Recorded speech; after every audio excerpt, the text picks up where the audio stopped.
Alright, today we're looking at a Gallagher mr2500 that came in, got mailed back to us. It's having problems. It's not working. This is actually from a customer in New Mexico, and looks like you can see the dust and the dirt from years of use. It's about 5 years old, I guess.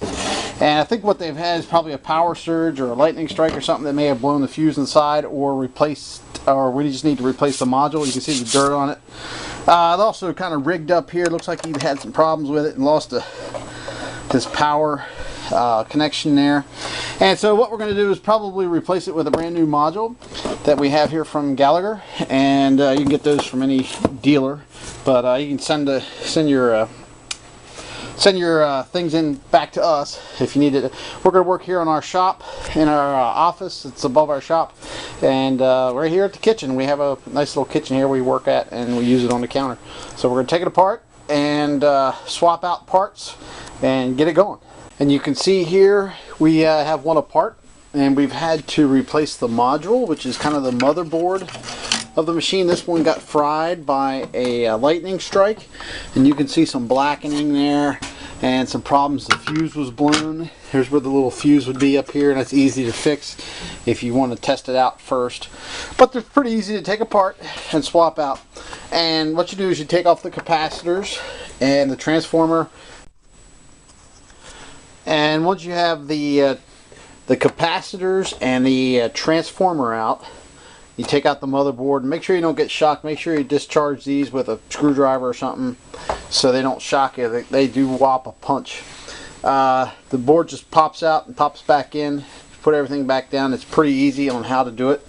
I think I can show you here. Well, maybe not with one hand, but it's pretty easy to do. This also has dip switches for your remote, if you have a remote for it. Now we're going to put it back together, and you can see we're in our office. In our kitchen, in our office is all we use to fix the energizers. So it's pretty easy. We can do it right over here on the kitchen sink and on the counter, and so it works out really well. And then we're going to test it out. It should be getting about 7,500 volts off of it, and we'll put it on our energy performance meter to make sure it works good. Alright, as you can see, we have our energizer cleaned up, back together, ready to go, and we're getting a nice signal off of it, and it seems to be working pretty well. What I'm going to do now is just kind of connect the voltmeter that I have to it to see what kind of reading we're getting. And it looks like you're getting about 7,700 volts coming off of there. That's 7.6, 7.7 volts. So 7,600 volts coming off there is quite a lot. Doing good. It's just like brand new. So the secret here is keep it on a surge protector from your outlet. Make sure you put it on a surge protector. It's not on here, but I think that's probably what the problem was. It wasn't on a surge protector.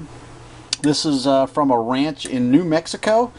And I bet what happened is this ranch is at the end of the power line, and it had a surge of power, and it hit the went out to the barn where the fencer was, and probably it hurt the fencer. So make sure for $5 you can buy at any hardware store a surge protector. Put your energizers on a surge protector so this doesn't happen. You don't have to worry about power failures and whatnot. So this is ready to go. We're going to ship it back to the guy, and a nice customer out there in New Mexico, and we'll get it going. Thank you now.